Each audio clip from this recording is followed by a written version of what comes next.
पोंगल हा दक्षिण भारतातील एक मोठा सण. 4 दिवस पोंगल सण साजरा करण्याची परंपरा आहे. अंबरनाथच्या स्वामीनगरमध्ये मोठ्या उत्साहात पोंगल सण साजरा करण्यात आला. या सणानिमित्त सूर्य पोंगल साजरा केला जातो, म्हणजेच सूर्यदेवाची पूजा केली जाते. नवीन तांदळाची खीर बनवून नैवेद्य दाखवला जातो. मट्टू पोंगल म्हणजे शेतीसाठी उपयुक्त असलेल्या जनावरांची पूजा केली जाते. आणि कानुम पोंगल म्हणजे कुटुंबासह एकत्र येऊन लोकनृत्य केलं जातं. तसंच विविध खेळ खेळले जातात.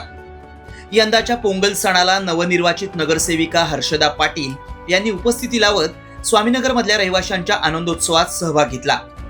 इथल्या गणपती मंदिरात दर्शन घेतल्यानंतर त्यांनी इथल्या रहिवाशांसोबत चुलीवर तांदळाची गोड खीर तयार केली. त्यालाच पोंगलचा प्रसाद असं म्हटलं जातं.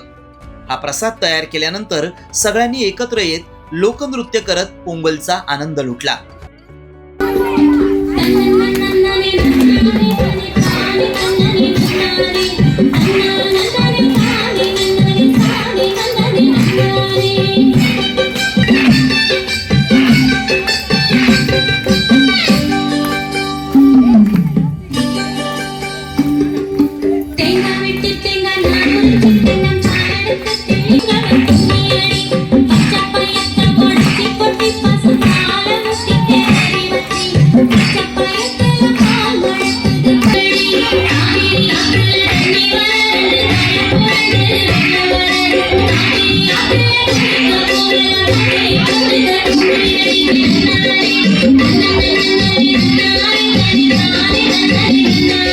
पोंगल सणानिमित्त स्वामीनगर मधली घरं सजली होती.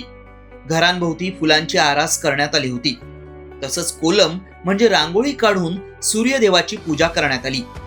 नवीन तांदूळ, दूध आणि गुळ वापरून मातीच्या भांड्यात पोंगल अर्थात खीर शिजवली जाते.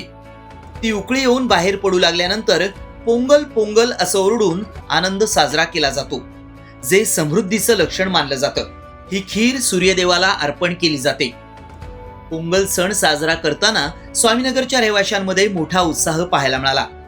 यावेळी सर्वांनी एकमेकांना पोंगलच्या शुभेच्छाही दिल्या. त्योहार को पोंगल कहा जाता है, मराठी में मकर संक्रांति कहा जाता है.